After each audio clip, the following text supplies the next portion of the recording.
Hello and welcome to Locutors of Trekle Trunk, where Hello. we dig into the Trekle Trunk and see what we find. We could find Indeed. toys, we could find comics, which is what we usually find, Yeah. and then we talk about them. We read them, we talk about them.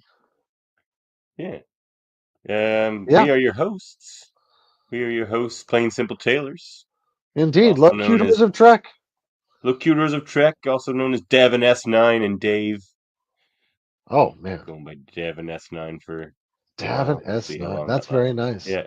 Oh, Well, man. the That's S pretty good. works. My last name starts with Yeah, an S. that's That's like it true. was made for me. Wow. Yeah. That's true. We're here. This is Trekle Trunk episode 5, and I hope everyone enjoyed Dave's intro about tape. Yes, we were alive when you were talking about tape. I looked up and I saw the timer going. I thought they all heard me talking about tape being highly compromised. Today we're going to talk about IDW's Star Trek number 2, Lower Decks number 3, and Star Trek Trill. Though not in that order. We're going Indeed. to start with Lower Decks, I think. That's right. That's All right. right. That's Yeah, right. yeah, yeah.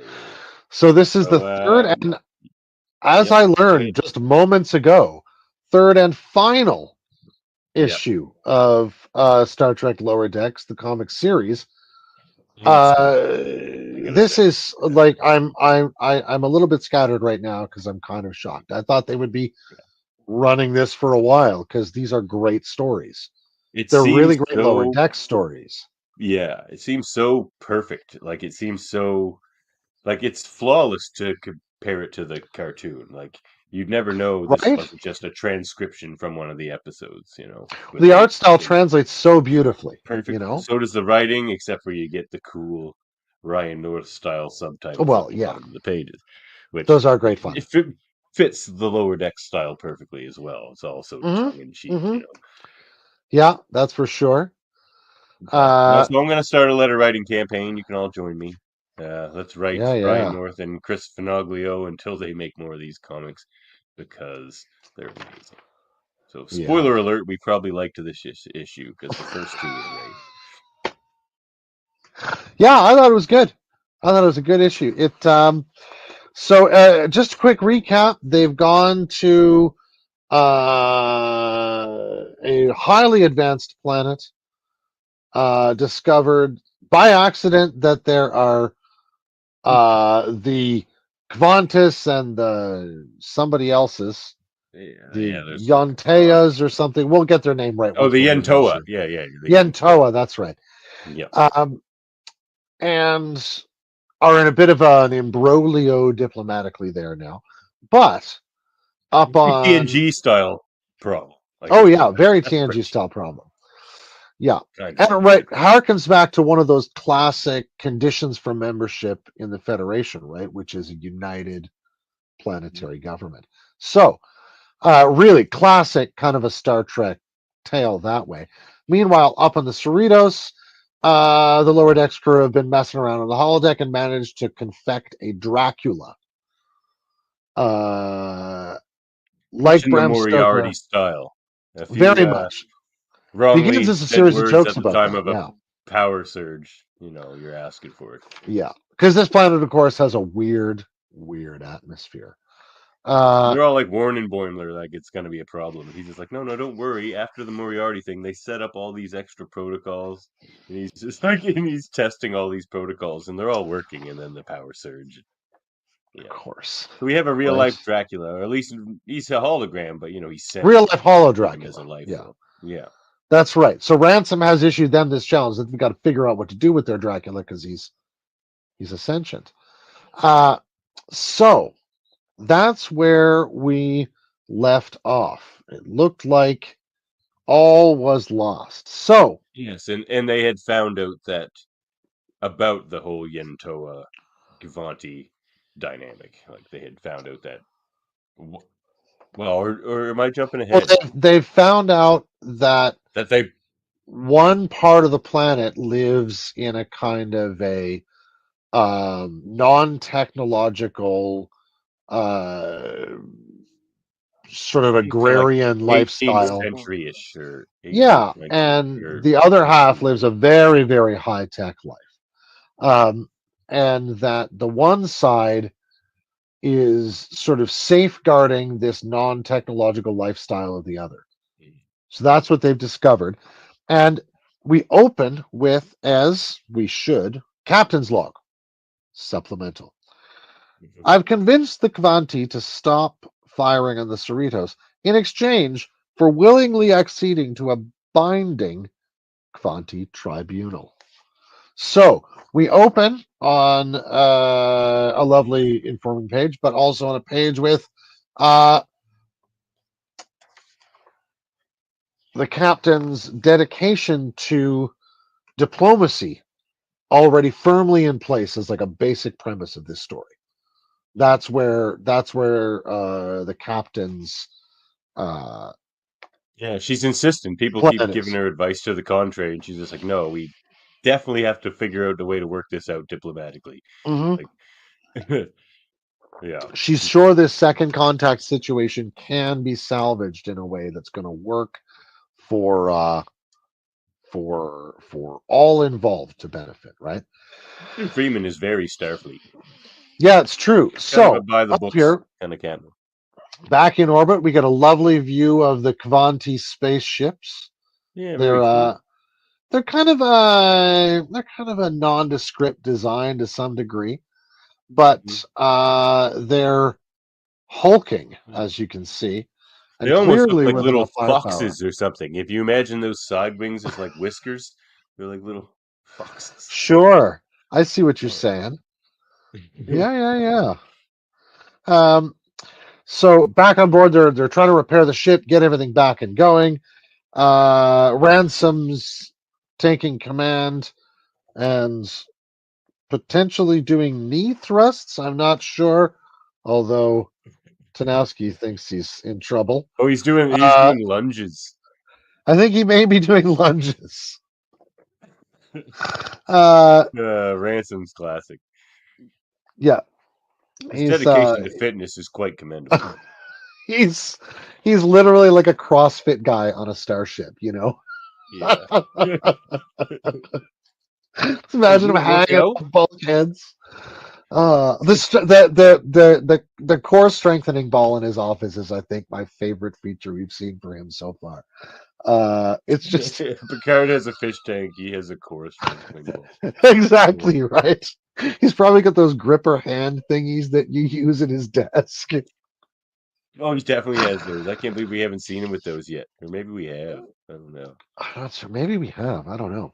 So now we turn over to the holodeck where Dracula is trying to get the computer to be more helpful.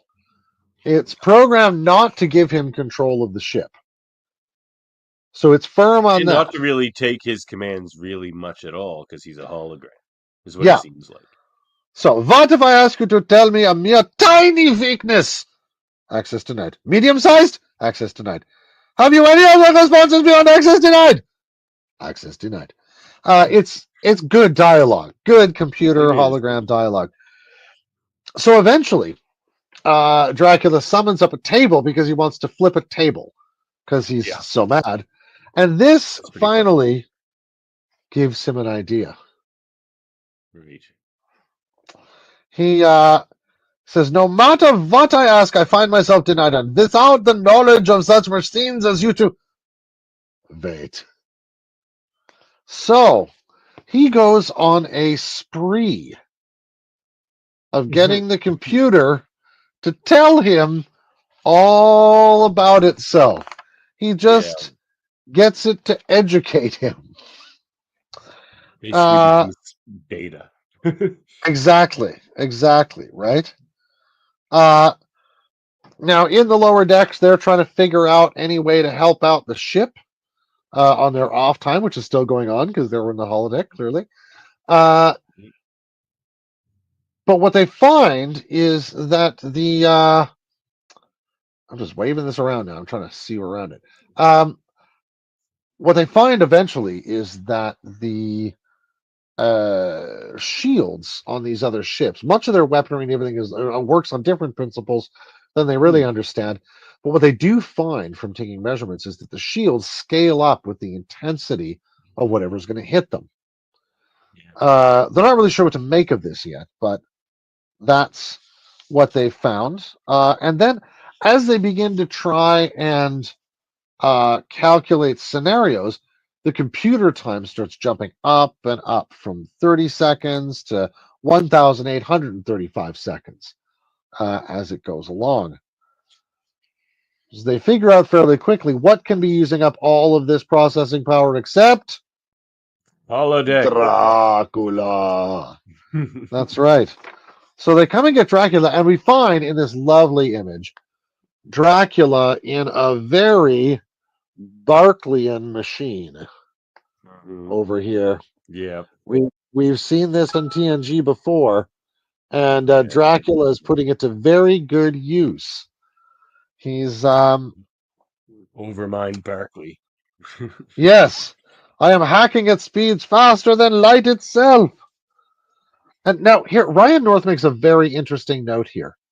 He writes, "You'd think there'd be downsides to the Federation routinely using a non-propulsive warp field around the computer cores to speed up processing.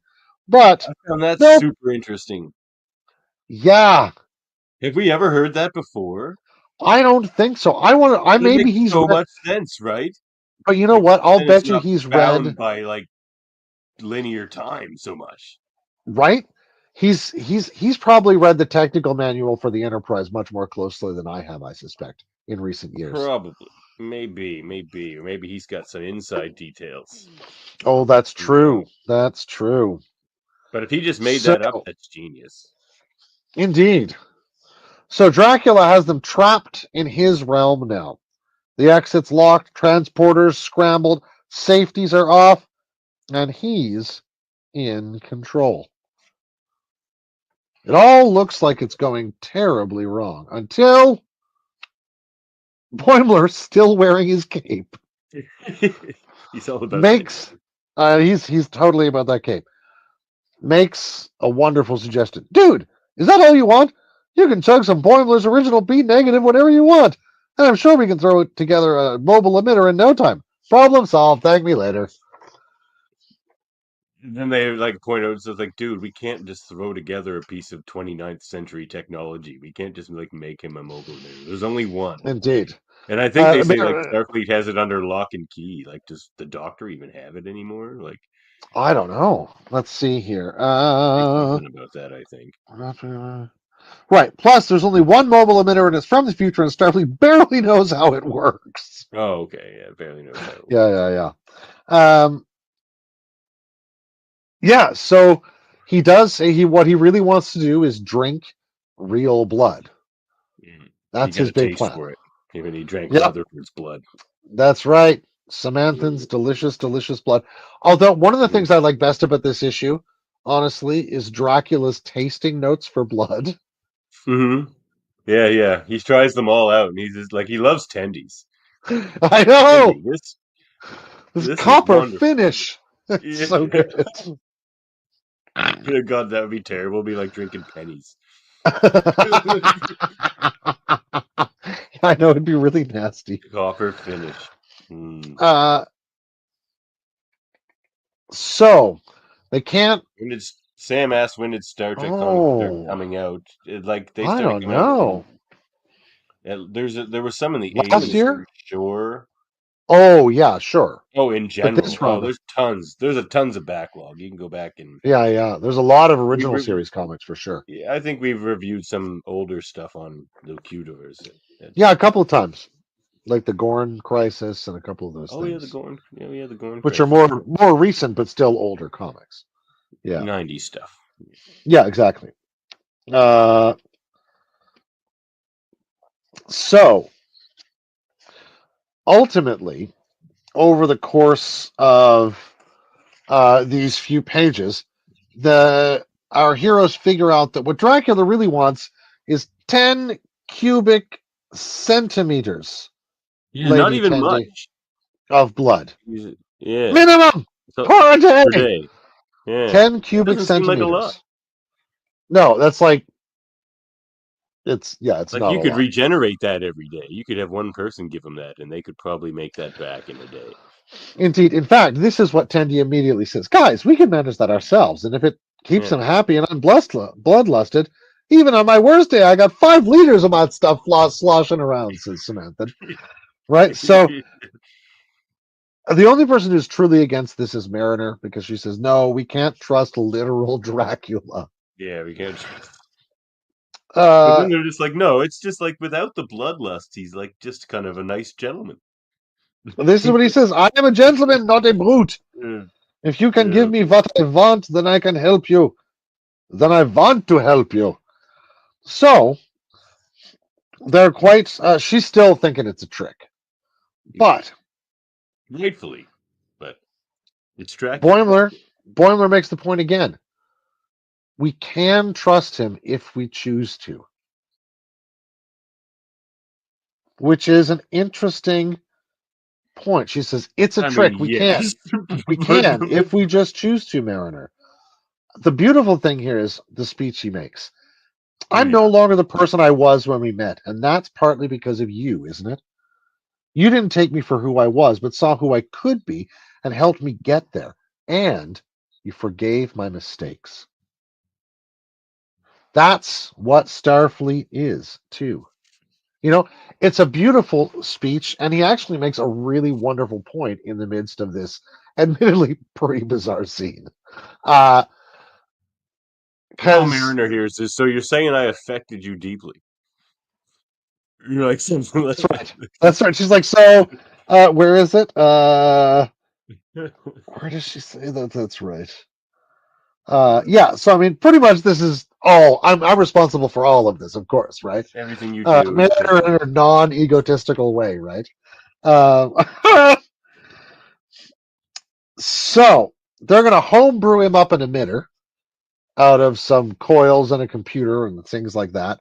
They pull which out is of a funny the workaround that you'd like think that almost makes mobile emitters almost not so useful, like or at least not necessary. They're like, why can't we Mhm. just strap a holographic emitter to something? Yeah. Like, well, that's basically a mobile emitter. It's just a bit bigger, but like, Oh yeah, yeah. It's just huge. And it's like almost the size of an exocomp.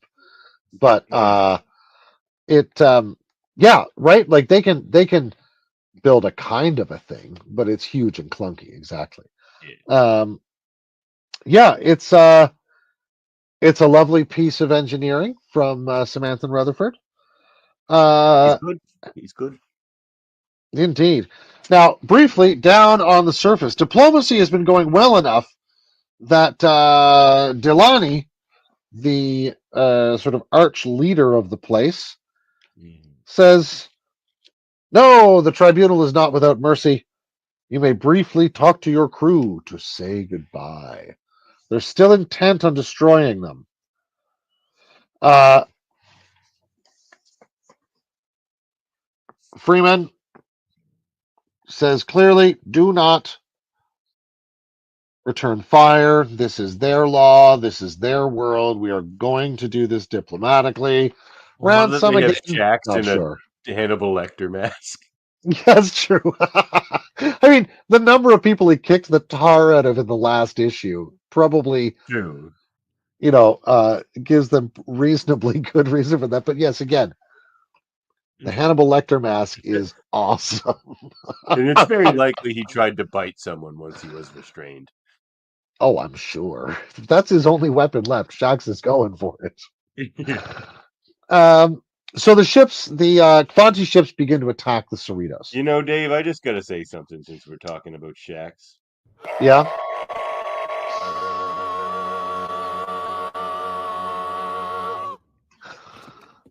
You honor the prophets with that pitch, Bradward. You're honoring the prophets with your pitch. Bradward Boimler. He's a prophet's honorer. So here he comes out of the holodeck, our Dracula. He thanks them. Formler and Mariner, your bloods are as delicious as Rutherford's, with distinct iron notes that linger on the pellet. Thanks, I grew it myself, says Boimler. The note here is quite wonderful. I don't know if grow is the right word for blood, but excrete, while more accurate to what our bone marrow actually does, sounds way grosser. I just didn't want you to own a comic in which someone says, thanks, I excreted them myself. Thank me later. Now that you own a comic in which this precisely is on the bottom of the page. Yes. At least it's a subtext. Yes, that's right. So they're on an off shift right now. They have no battle stations to go to. And so they begin to try and work out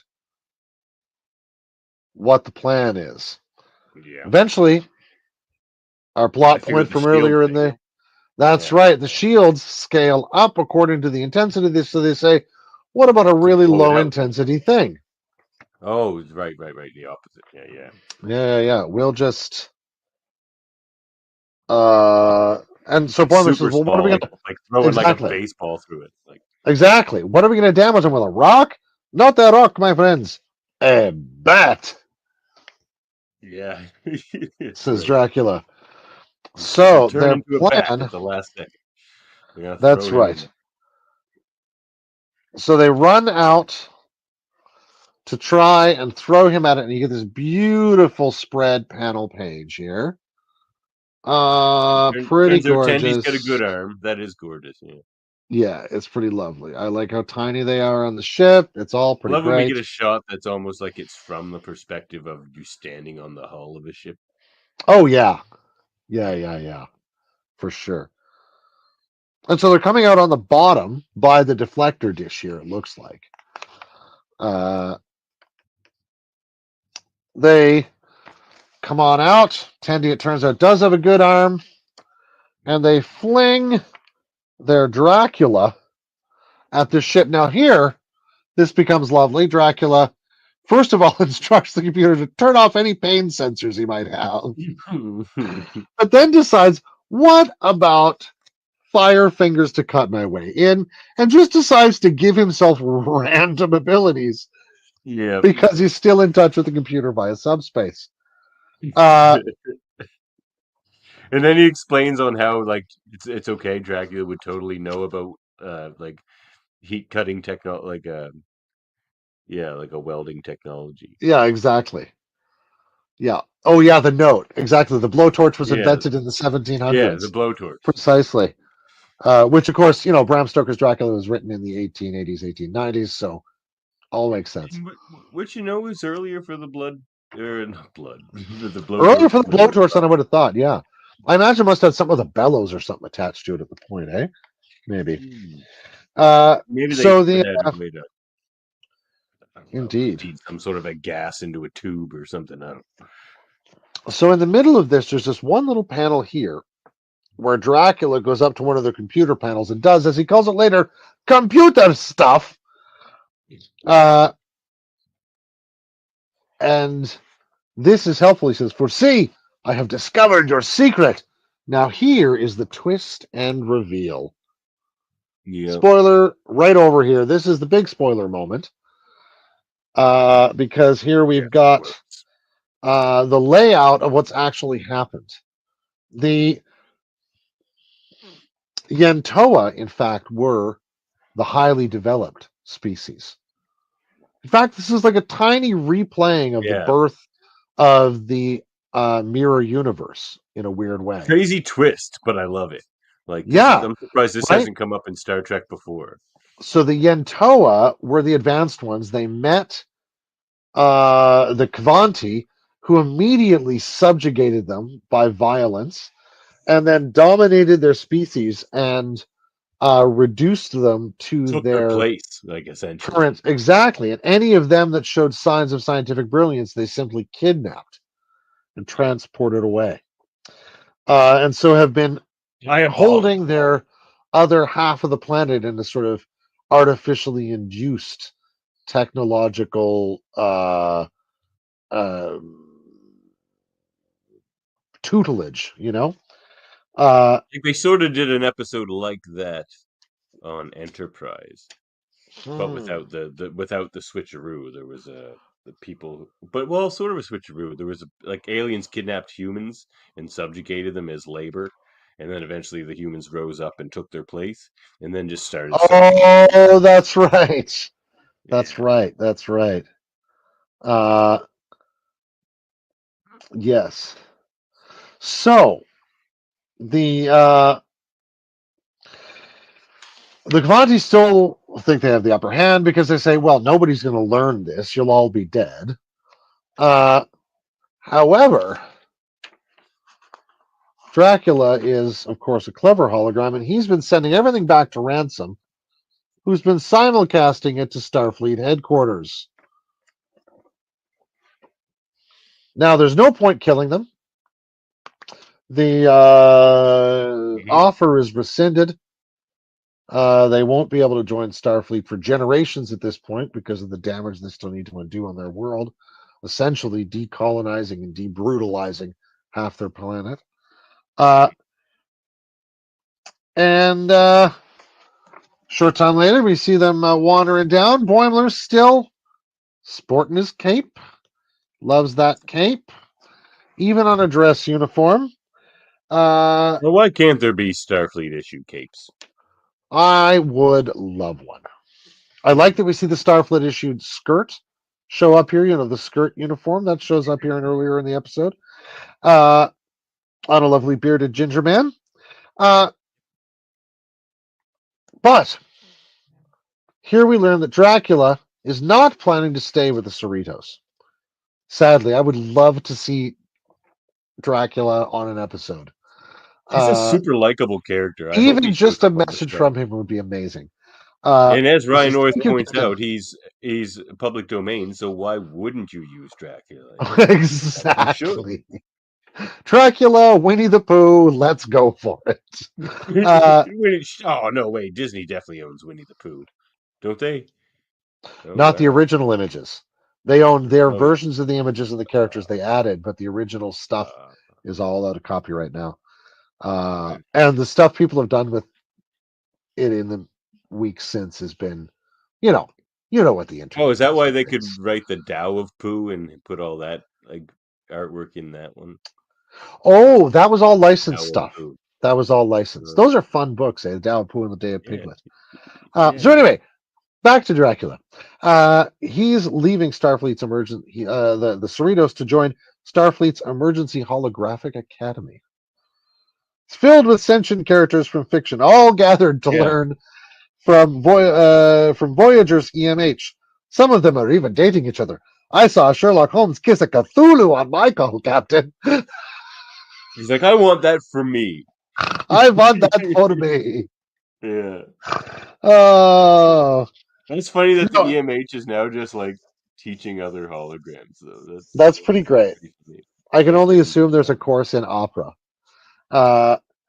So yeah, and they head away. He compliments Tandy's blood. It's your green plasma's savory copper forward encounters with the palate are an endlessly nuanced delight. Yeah. And finally, the captain makes him take his cape off. Yeah. And there was much rejoicing. Why are you still wearing that cape? Oh. Well, yeah. So, good issue. Good issue. Good story. I wish there was more. Yeah. I would like to see more of it happen. I would very much like to see more of it happen, for sure. It's got me really wanting Lower Decks to come back. Yeah, can't wait for that next season. Yeah, that's not I enjoy. That just ended. No, it'll be a while yet. Nope, I like Ryan North's writing. The art, of course, is fabulous. It's a great art style. It works well. Yeah. Headcanon or no, as we ask on this show. Oh, I think it's fine for me. I think it fits the series perfectly. Me too. I hope Dracula shows up on the show. Oh man, who would you have voice Dracula? Well, I'm doing I'm doing these 3 comics as a Star Trek radio theater, and Dave Mater, cousin Dave, basically cast himself. He campaigned for the role of Dracula. So I he'll be see. Dracula. So I guess I would cast cousin Dave. I'll be interested to hear his Transylvanian accent. It'll be great. We'll have a role for you. Woo! You'd have been my second choice for Dracula. Oh, one of the Daves, I thought. Your alternate plan. No, I gotta say, your Transylvanian accent comes off with a little bit more Russian. A little Russian in there. It's true. I'm not so Romanian as I used to be.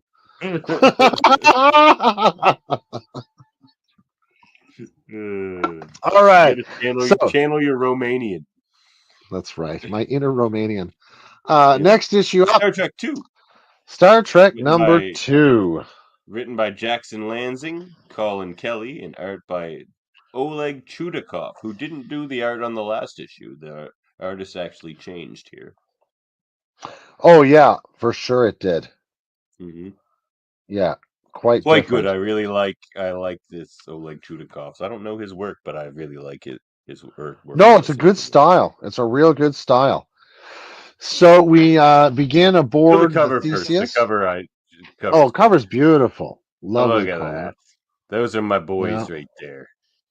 Like that's it. Right. The boys are back in town right here. That's nice. Those are my Trek characters.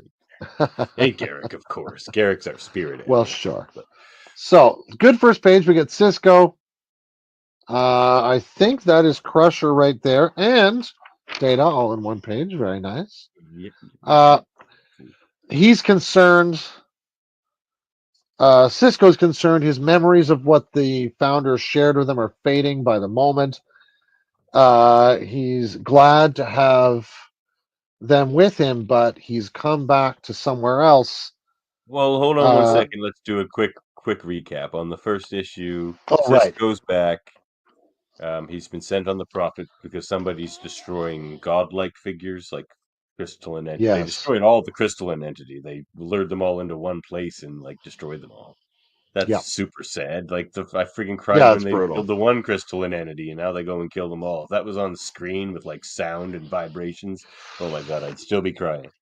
It'd be brutal. Be brutal. So you know what? I like that they added this time crunch of the fact that everything they've shared with him is fading, because otherwise I would be too mad that he didn't wait to see Cassidy and Sarah, his new daughter, that he has never met.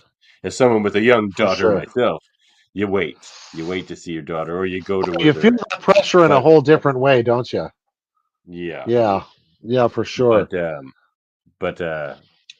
So that the fact that that's there, that makes sense. He's like, they're still on their way. I'll go finish my thing and then go meet my family. Because I added the first issue to the headcanon tentatively, and you did not, and neither did cousin Dave.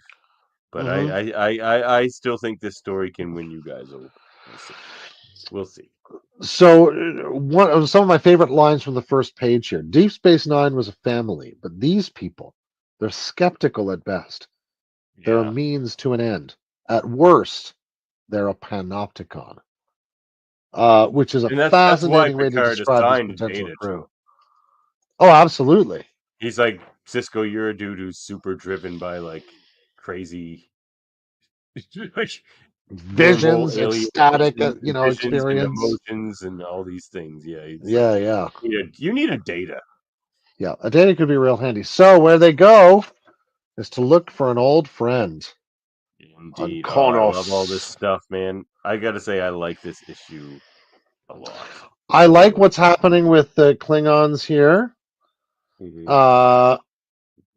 answered a lot of questions I've been wondering that have been left lingering in Star Trek. Because I was super curious. We'll get into it here in a second. I'm jumping a little bit, but I was super curious at the end of DS9 what the Martok Emperor Kahless relationship would be like. Because if Bohr looked down upon Martok, you better believe Kahless does. Oh, I can only imagine. Yeah. Yeah. So they're standing in front of something called the Imperial Spire. It's been built a little ways away from the Bridge of capital Three. city. Exactly. Oh, I'm glad we got to see that again, man. I like that. Yeah. I like they're in Back and that read that valley again. Klingon issue. So we're Or right. check out a We're review of the Klingon issue. It was. you see where we are here. We're right Yeah. on this overlooking that town where he fought 3 war bands away. They just moved the capital there. Basically, yeah, they've sort of moved Kalis's seat there so that he's far away from the council, or relatively far from the council. He's likely made enemies of the counts. Indeed. And so we find a wonderful picture of Kalis here. Kalis the Unforgettable. Yeah. And we get a good picture or a quick sketch of the governmental structure. So we run at the top Emperor Kalis II, who is in some ways a figurehead, although he's growing into the sense of his own legend. This is kind of the sense of what's happening here. Then directly beneath that, doing that as well, and sort of forgetting that he's like they're sort of embracing him over time. Yeah, and you can hear it in the way that Worf speaks about him, right? In a way, he's like, he talks about these things, and he says, "Yes, you can ask him." It is said by him, monster, if indeed he's become a monster, because Kalis didn't believe the people would ever follow him. He's like, I'm just a clone. Like they shouldn't and won't follow me. Worf's just like, oh no, but they will. No, like this is Worf's political vision coming to a weird fruition years later. Yeah, he's got Kalis and Martok, the 2 guys he appointed. Like he's the real leader of the Klingon Empire in a weird way, right? Oh, that's true. He's kind of the Emperor and Chancellor maker. So Emperor, Chancellor, High Council, then Federation Ambassador. Beautifully, they do a lovely diplomatic caution note here. He's that's right. Worf's the Federation Ambassador. Despite their advanced spacefaring technology, the Klingons are still known to settle command and diplomatic disputes with archaic duels and other blood rights. This year alone, 11 Klingon starship commanders have been killed and supplanted by their subordinates. This is, historically speaking, a low number. I know. Let let's do the talking. That's right. So here we learn that the Andorian on Sisko's crew knows how to speak Klingon. Yeah. Probably did better in remedial Klingon spelling than my relative Huxley. Do you see her last name is Sato? Yeah. Now, is she a descendant of Hoshi Sato, hence her being such a great linguist? Well, this is what I wonder, eh? I think it'd be fascinating. I think that's what's going on there. Another thing I like about this issue. Well, the other thing is, over the generations, how many of these species could mix together to produce a very unique individual? Since we know with the progenitors and the other forerunning species that these are all related species at some level. Which I like that how it explains how these species can, and some of them can't, or there's a lot of difficulty. But you're not going to mate with a Tholian very easily. It's like Daniels on Enterprise, who comes from the future. Like he's a bunch of stuff. They he's got Klingon and Vulcan and human and all kinds of stuff. So that would be probably most people. A lot of people, 29th century where Daniels comes from. Yeah, I suspect so, eh? Let alone whatever it is, the 32nd century where the Discovery ends up, Unless you happen to be living on one of the home planets, if you and your father and your mother and their parents all grew up on Earth, sure. Maybe you're still mostly human. Probably mostly, yeah. So what they seek is a course and permission to go to a legendary world called Sarkadesh to see the Shapers of Sarkadesh. Now these Shapers were an interesting concept, and it kind of see this. I like this issue a lot, Dave, because I always wondered. They talked about how the Klingons have somewhat of a science class, but they're not supported. like financially or like culturally or anything at all. Not in huge ways, no. So did the Klingons just steal all their technology? Because they're still one of the most technologically advanced races out there. So it's like the fact that these like shapers exist, like kind of answers some of that for me. Mm-hmm. Well, I think I remember in an episode of Enterprise again, I remember seeing there's a conversation that's either between B'Elanna and somebody else, or not B'Elanna, Cripes. I forget who. Yeah, it might be. But they're having a conversation, and he says, our culture wasn't always like this. We used to have poets and farmers and all sorts of things. That was Antak. There you go. Yeah. And he makes a beautiful point that their culture changed relatively recently due to expansionary pressures, right? And the warrior class just becoming like the cool thing. All the young people. Yeah. Warriors. So it really may only be over the last few hundred years that their technological progress has slowly begun to stall out, right? Other than in fits and spurts when they really need to develop something. So, Sargadesh is a world that's reputed to be able to build anything for anyone. How they could conquer the Empire, but they wouldn't in exchange for peace in their space, never to be touched again. See, that's perfect. That's what the founders should have done. Yeah, no kidding, eh? Yeah, like, but they chose a very different path. Just leave us alone. Yeah. Yeah.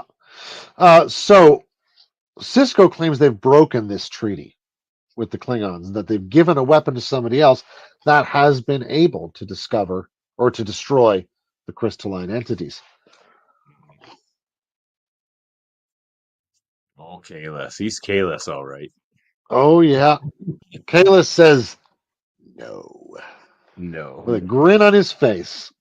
Now go. No.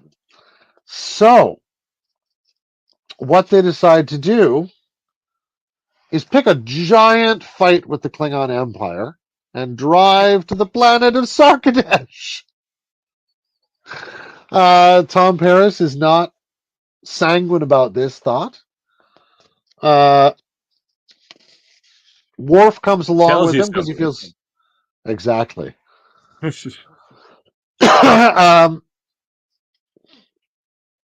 Worf sticks around on the bridge of the Theseus as Data and Sisko, Crusher, and our Andorian friend Miss Sato come down here, and we get this lovely. Which was interesting because he was going to take Worf first, because all captains are used to Worf being their security guy. Indeed, protect me on the planet. But was it Data who says, actually, I have to go with you, and if Klingons show up, Worf should be here to talk to them anyway. Yeah. Good old Data making a good point. So this lovely spread page here, absolutely gorgeous. I love the stuff in the background. It's very classic animated series style backgrounds there, these are interesting creatures, right? They're planning and they're angry that people have set foot upon holy Sarkadesh. Up on board, Worf is saying today is a good day to die, which, again, Tom Paris does not like at all. Yeah. So not Tom Paris. And he's married to a Klingon, but not a very Klingon. Well, yeah. Not as ready to die as a Worf. No, B'Elanna Torres would also be saying, let's get out of here, dummy.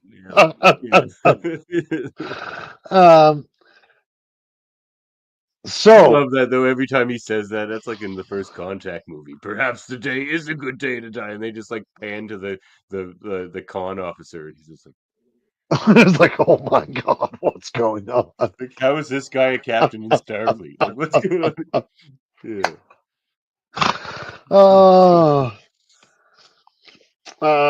So yeah. Speed. Down on the planet, they managed to convince the Shapers that they're not the same creatures who came before, and that they need to do something different. But they know that Sisko is the emissary. They don't like to have an agent of those they know the creatures on prophets. their world, Yeah. right? They know the prophets, and they do not care for them, as far as I can tell. I find They that certainly don't interesting. want They're to. likely a very old race, like the Q and the founders and stuff. That's what I'm thinking, right? There was probably this initial community of species that have kind of faded to the background for whatever reasons, or become more prominent, like the founders. But like, it's interesting see, there's a lot in this issue. There's a lot. Yeah, there's a lot of world building going on that way for sure. Mm-hmm. So here we see. I was holding up the page. We see a battle going on with the Theseus and 3 or 4 or 5, or actually, I think it's 5 Right, and Klingon Vorcha class cruisers on this page. And Worf can't fire at them. Yes, he says, whatever you do, do not fire. Marshal Uktok is a well-known braggart and a politician from a wealthy house. I like this. He is a coward. Way out of this. Yeah. And cowards fear what they cannot understand. Yeah. So he says, Ensign Talir are Vulcan. And they're timid in small groups, like Jellicoe says about the Cardassians. It's like they're precisely, right? They're timid in small groups. Yeah. So right, he says, do we not have a board here? What is it? A systems scanner. They need something weird that like the sensors. Oh, here it is. Yeah, an environmental compensation system capable of withstanding the gravitational forces of a neutron star. Worf says, overload it. Yeah. So the Klingons have no idea what this is. This is such a good Worf issue. Yeah. Talir is like not sure why they're going to do this. Scotty makes he gets it. A point. He's like, I've dealt with Klingons lately. You wee Vulcan, a James Kirk special. Yeah. So they redirect their fire down on the planet. These dudes are about to unmake them when Picard's bet comes good. Yeah. Data figures out the way out of here. Indeed. Says, you believe you are destroying lesser life forms, but my captain and his crew are your peers. Observe me, Shaper. See me for what I am. I am a synthetic intelligence, android classified life form within the top 2% of intelligent beings in the universe, at least within the current probability curve. I like that statistic too. That was interesting. Yeah. Top 2% in the universe. Yeah, that's crazy high. That's like the binars. It's probably like him in the right? binars. And I was made by a mortal, by a human specifically, he says. I understand how one can undervalue them. They are short-lived and limited. Their information processing can be disappointing at the best of times. Oh, shit. I feel that every day. Oh, man. My information processing is disappointing at the best of times. I hear yeah. He says, this should be offensive to all you hold dear, that these things are going around destroying stuff in the galaxy. Yeah. What we seek is its unmaking. And here, a beautiful thing he says, here on holy Sarkadesh, where all things are made. Now, he's a bit full of shit. Really, what's more accurate is Nooney and Sung is maybe one of their peers. But, like, not all of humanity. Unless you're going with the whole, collective. Well, in that sense, I think, that they push for in Starfleet and that sort of thing. But yeah, but we could take what Boimler says about Mariner seeing something in him that he wasn't at yet and apply that to much of humanity, I think, certainly in Starfleet's estimation. Yeah. So they're heading away. The planets have, or the Shapers have decided not to kill them. Worf decides to come back to Starfleet. Yeah. And he's joining for the mission, I think. Good old Worf. He's done with his time as ambassador. Spoiler alert, though, that I'll talk about in a minute. That you'll be interested to hear, Dave. Okay. So we see down here that there's one last thing that's been delivered. We're going to need to see where that leads. Okay, so here's the thing. All right. There's a new Star Trek comic coming out soon. Oh, yeah. And let's just say this nice little alliance and old friends coming back together between Sisko and Worf is not going to be long lived. They're gonna get super pissed at each other, probably in the next issue, I would guess. And Worf is splitting off to lead his own comic series. Ooh. In which he commands the Defiant Dave, and has his own team that includes Lore and B'Elanna Torres, which is also crazy because Tom is on Sisko's team. Yeah. And now all of a sudden Worf's going to split off from Sisko and take B'Elanna with him. And I would love to see Worf and B'Elanna together. So I'm looking forward to that comic as well. It may be called Star Trek Defiant, but that's coming out soon. Mm-hmm. We'll be covering that on the Trekle Trunk as well because it spins out. Oh, that'll be interesting. They're going to right on like a wider set of things. Yeah. Cool. So interesting. Indeed. Spoiler alert there. But so Dave. So now I'm going to come out and say it. This issue kind of cemented my head canon from the first issue. I was a little iffy on the first issue, but I could sense a bit of potential because it jumped right into it a little fast. The first issue, all of a sudden, you're just like, boom, all this crazy stuff's happening, and it's just like, okay, but there was so much world building in this issue, and it answered a lot of things for me that I wanted to know, and I like the way it handled a lot of it. I like that Kalis is kind of becoming this, a bit of a tyrant. Like interesting, the Kalis that we saw in that Klingon issue that we love so much would probably become that. He wouldn't want to take answers from the council or anything like that. He's just like, because he believes he's the true Klingon and that people need to be truly Klingon, and the council is not truly Klingon. That council is more Ferengi and Romulan than anything. Oh my goodness, the Klingon council's as sketchy as anything. Oh man, no, it is pretty darn mired in dirty politics, that's for sure. Yeah, that's like Jadzia says to Worf. It's like, well, who's the last member of the council you've actually respected? And he's just like, I refuse to answer that question. Yeah, exactly. That's culturally insensitive. How dare you? But no, I like where this is going. It even cleaned up a little bit of the Sisko stuff for me that it was troubling me from the last issue. I'm digging it. I'm going headcanon. Right on. I'm not entirely on headcanon yet. I like the story a lot.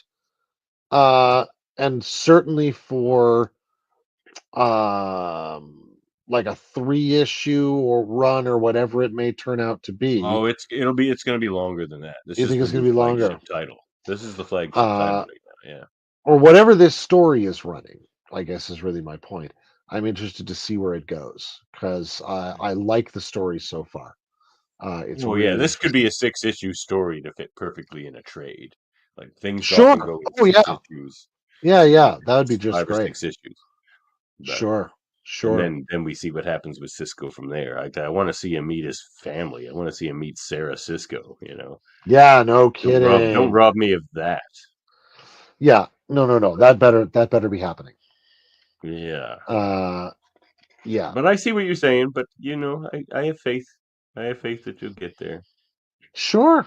If the story keeps going the way it's going, because the first issue of most comic series, even like something I truly love, like X-Men or Spider-Man or something like that, the first issues of a new run are usually not very good. They're trying to set up a lot of stuff, eh? The first issues are notoriously not good in comics. Interesting. So I'm always ready for that. And for a first issue, this one wasn't. The last one wasn't so bad. For a first that's issue. really interesting.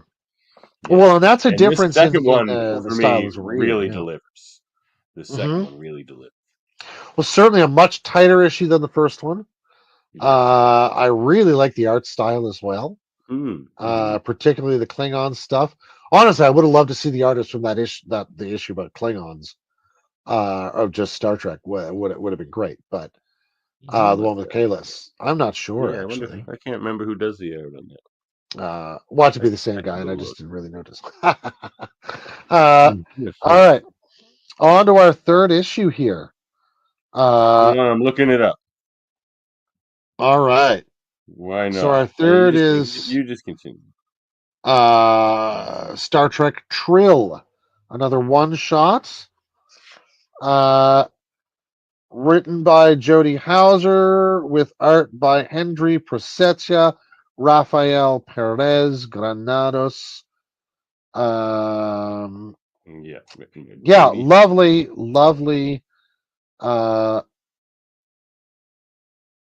issue, beautiful art, and one of the coolest things in it right here, right off the top, you see a ship that is really not Starfleet. It's very cool. Very strange ship. Yeah, really odd. So we're on Hesperides 1. Stardate 47802.1. Not the same artist. I just checked it out. There's Timothy Green. Okay, right on. That did the Klingon. So Hesperides 1 apparently is a planet Starfleet came to decades ago. The artifacts there affected the crew's minds. So right from the first line, we know we're doing some kind of a expedition or an excavation or an investigation. Our main character's name, this lady right here, is Vana. Her friend is Bessa. And this one thing that surprised me about this issue is it didn't. I mean, I guess it could be viewed as a good thing, but I don't mind a little fan service myself, like that last issue had with the Klingon stuff. But it didn't tie into any of the Trill stuff we know.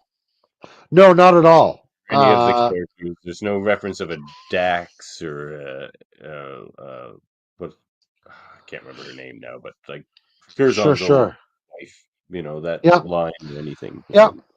No, we don't see any of that. This is a different tale, and what we find as we begin, they're looking around the ruins, seeing signs of a sun god, maybe a fertility god, various things. Luckily, it doesn't slip into masks from TNG. How do you mean? I hate that episode. The one where Data puts on all the masks. Yeah. Sun god. Oh, I hate.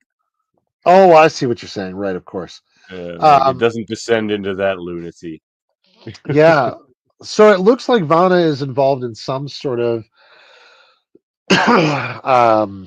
comparative paleo archaeology of some kind of religions or worship systems. Oh, right. Yeah, that's interesting. Because she's interested in commonalities in worship across various species.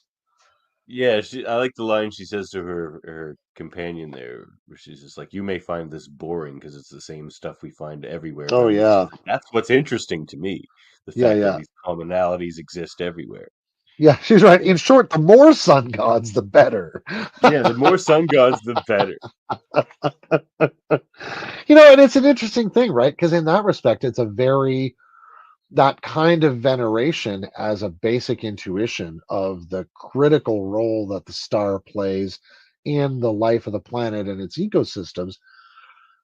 That's a pretty deep intuition for a planetary based creature to have about that light, and it's pretty fundamental. We had it a long time ago, I think, as humans, long before we were writing anything down. Even I think it's what first gets us looking up at the heavens and following stuff around and helps us get on boats and things. It's like a very primitive human.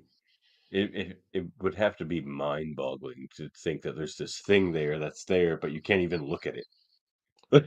Well, this is in fact, I mean, insane. It's kind of hard for a less developed mind to kind of comprehend. Well, and even for highly developed minds, it becomes a beautiful thing, right? Like Plato famously in the Phaedo uses an analogy for his doctrine of ideas. Which for anybody listening to this podcast, I've done a lot of study in classics, and for all of you, Plato is not a dualist. That's Descartes. Just forget all the rest of the bullshit that anybody tells you. Anyway, his doctrine of ideas, he talks about looking, the way you've got to, he says, look at, say, the sun in a pond to try and see what's going on. Or, you can't look at an eclipse of the sun directly. You've got to look at it indirectly. He says, that's how my ideas work relative to the good. He says, right? You can't think that unitary first principle directly. It's prior to being and knowing. And you have to think its first determinations, almost beyond that, right? And those would be just barely thinkable. So yeah, I think you're right. Like from the times when we had really barely developed linguistic skills or articulated conceptual abilities on up, this has been a fascinating thing for us. And like so she's got a real interesting mind, this character. You'd likely find fertility gods. They even comment on one. They're like, "Is that a fertility god?" She's like, "Yeah, probably." And she's like, "Good eye, exactly." Good gods of the harvest, sure, like that. The basic these fundamental principles in life, right? Yeah, god of water. Absolutely. And and in Star Trek, there's lots of ways that we see that those become incorporated later on in cultures, right? Like the Vulcans saying, those gods are the voices of our intuitions and impulses and deep psychological structures in us. You could call those the gods. Or the Klingons who say, well, they couldn't compete with the Klingon art. We just got rid of those things. And they were a bit malevolent. It was best if they. That's right. They weren't very good gods anyway. So now here we come to the real crux of the story. Her friend wants to know more about her. She says, I'd heard the story that you were supposed to be joined. Vana says, the truth of the matter is I had applied to be an initiate. That's all. She wasn't officially rejected. I didn't really get on well with my docent. I could tell things weren't going on well. Didn't think she passed anyway, is what she gets at. Exactly. She says, why wouldn't I go and do this, which I love far more immediately than wait for the potential of a rejection notice? And that's what she did. So she says she has yet to regret it. Now, this is when everything shifts. Her quarters, her sleep is interrupted in the night because the adjoined Trill on the expedition with them has been severely injured and is going to die. The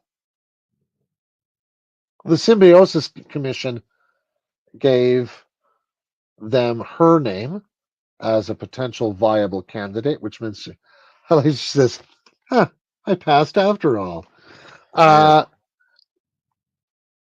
And that seems to happen, right? Like, I think there's probably a lot of programs that like Jadzia thought Curzon hated her and was going to fail her. I mean, and he did, but it's because like you find out later he had a crush on her, and that's weird. But like, and some of these programs, in those kind of institutions, people do get to think of themselves as a kind of elite, a kind of a chosen few, right?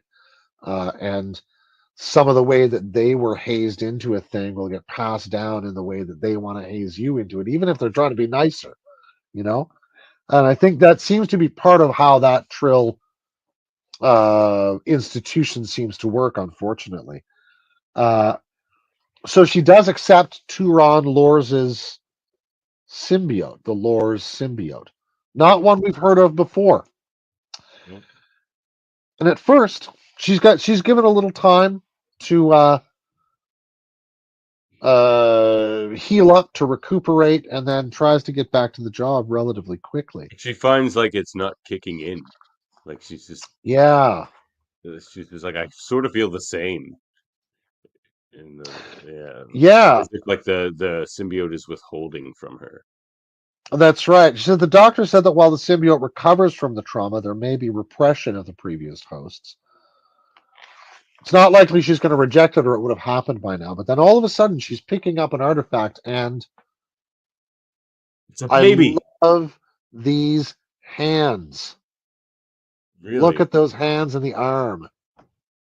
Aren't they great? Yeah, They're very clearly not her hands, right? Yeah, that's interesting. They all got all that hair on the knuckles and everything. Yeah. Almost drops the artifact. Oh yeah, it really really caught me right off the bat. It was like, what is going on in this picture? She has weirdly hairy hands. Yeah, those are very large, hairy hands. Yeah, it's like what is that? The Man Hands episode of Seinfeld. She's got man hands. What's the deal with that? So she begins slowly. Oh, that's.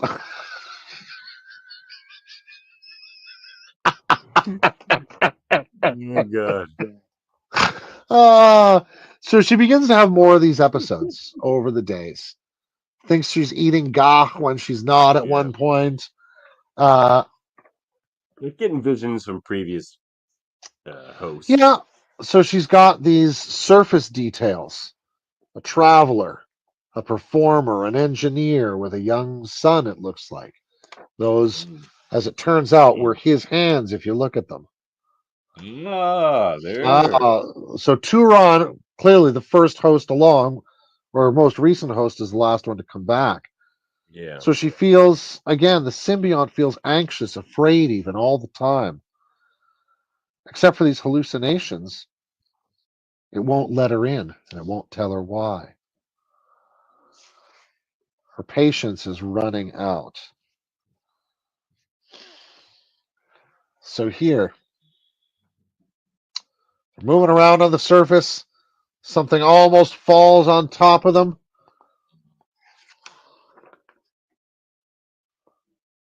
She decides she's not dealing with this enough, so decides to go back to the caves of, are they Malakath? No, the caves of Makala. She's worried something's wrong with the symbiote. That things might be disconnected. Her guide says time and trust are going to affect this healing, nothing more. That's what's going to happen.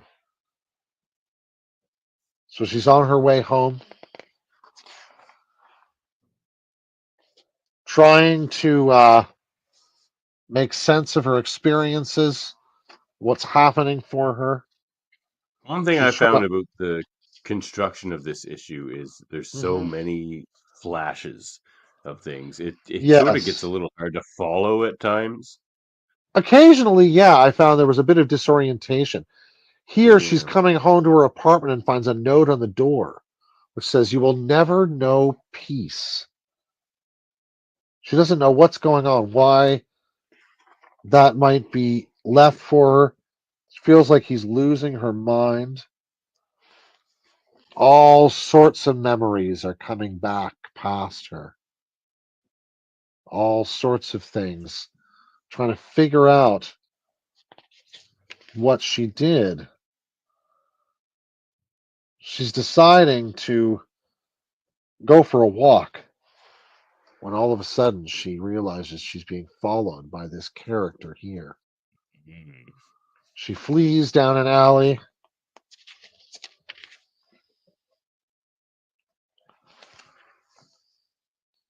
Lost in her own mind again. That's a good shot. That's a great page, isn't it? I really like this page here.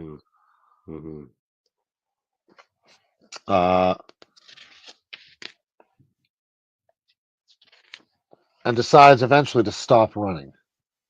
Yeah. Picks up a pipe or something. A pipe and is getting ready to fight with it. It's go time. Indeed, it's go time. So, Lors. The fellow reveals himself. Yeah. And do we say it's he's the baby. He's the baby. Yeah. We're not sure how The this end, I is will going to say work. this, the end of this issue, again, because I have a kid now and everything hits me differently. The end of this issue hits kind of hard. Mm-hmm. And this is interesting. This is the child of Lors and his wife at the time. I suspect it may be one life backward or a couple of lives It backward, seems to be the. but Oh, because it the would have to be symbiote is like a very young, few. right? It's Yeah, at least a 3 or 4, because, well, we'll find out why yeah, the exactly, symbionts in right. a second. And so this fella, he says, "Are you really planning to attack me with that to finally finish the destruction of my family? I'll kill you for the last time," he says. What he's angry about is we see here, he says, "How could you reject her like that? She's your wife, but she's not anymore," Yeah. right? He A wanted to moment we saw continue with this. Dax Yeah. and her former spouse is precisely what we're dealing with here. Someone who couldn't accept the loss Yeah. of their spouse and knew they lived on in the host, and it This broke her. child feels like his family didn't need to be broken up. It's just like, no, our family can continue because of this symbiont. Mm-hmm. But that's And just not the way people do things. yeah, and he's angry that uh, whatever happened, the father died, the symbiont was transferred, and his rage transfers with the symbiont every time. They continue to fight.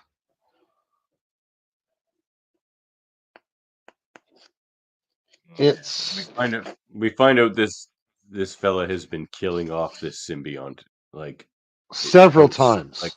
so that's how we know it's a few symbionts removed. Yeah, This symbiont has been like going from person to person every year or two. yeah. We Like, learned this a few pages. I should have mentioned that a few pages ago here. yeah, Back where she's in the caves of uh Makal, I think is what they're called. Makala was it? Or? Makala, yeah. So here it is. You're the fourth host of the Lore's symbiont. On the other three hosts all died terribly young. For those who hold to such superstitions, they might even consider the Lore's symbiont cursed. So kind of new symbiont, like a young one. Yes. And so what becomes clear is that Murad, this fella, Murad. lost his father. Looks like to an illness, I'm guessing.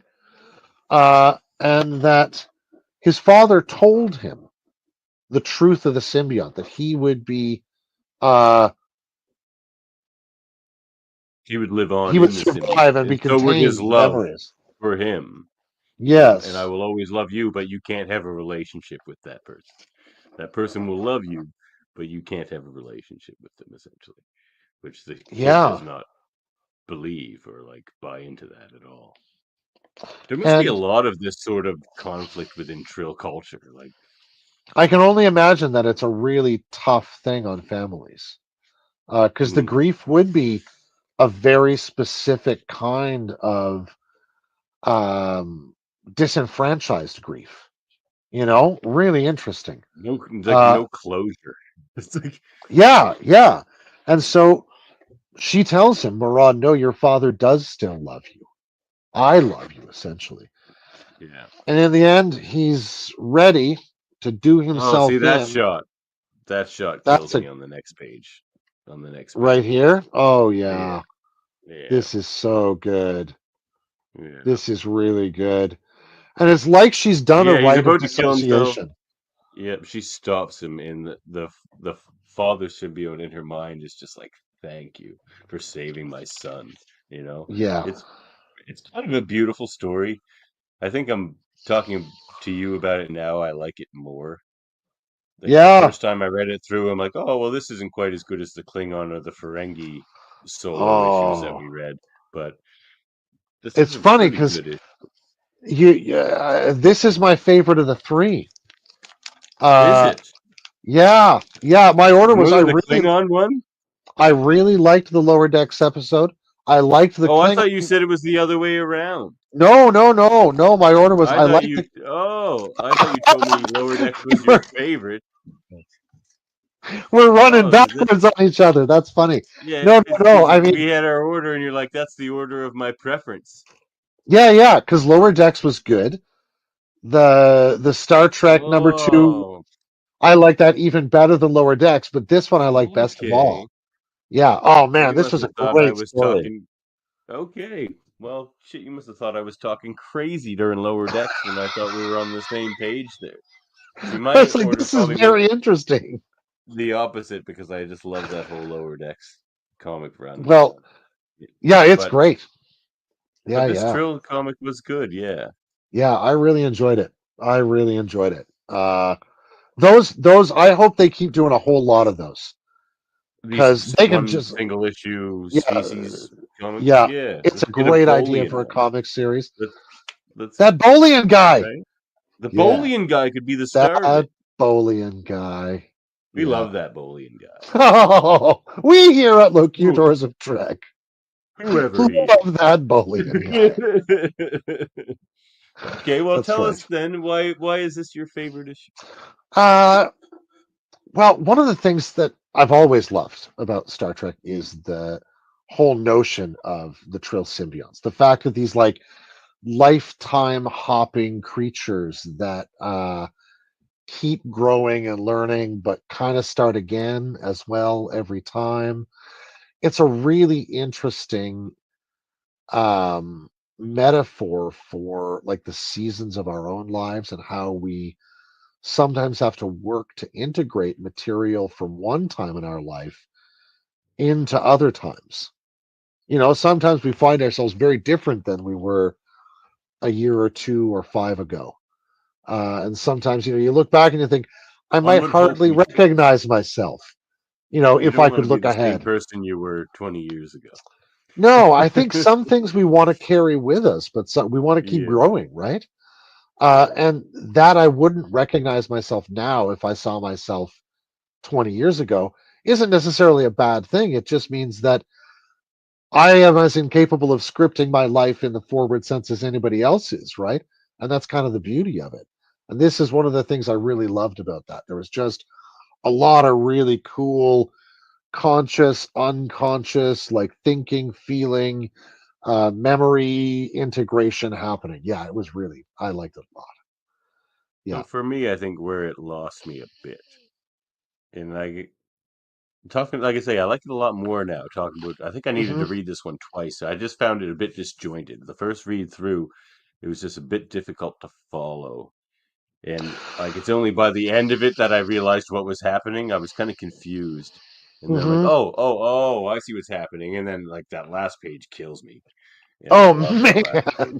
Yeah. But, like, yeah, that last page is great. Like I just can't like, and like it felt sort of like symbiote stuff and Trill stuff we've seen before. But then again, when you get to the end, you see where it's a little different. It's not quite the Curzon Dax and his ish or episode. It's not quite the one where Ezri's haunted by the past lives. Like it's a different take on that whole transfer of symbiont thing. Yeah. But I don't know. I guess I just felt like the killer out to get them all thing seemed a bit cliche to me. It's really that last page that pulls the last 2 pages, I guess. Oh yeah. Before that, I just wasn't quite with it, but it does really. It is a cohesive thing once you get to the end. So I see why you're there's. Yeah, I really liked it. I really enjoyed it. Yeah. It would make a great. I agree with you though. These one shots need to keep coming. Give us every species we've ever heard of. Give us a Zenkethy one. Like, oh man, I want to see a Ferengi issue. We have one. They've already done it. Oh, is that the Futurist female? Yeah, that's the Ferengi standalone. Oh, were they the first one? Oh man! Which we'll cover again on this show because we've only done it in audio only form. Yeah. I'd like to show everybody that issue as well. Oh man, they did that. Oh man, they did that well. Yeah, that's so they did that one, then they did the Klingon one, and now they've done this one. But we're obviously going to get a Vulcan one.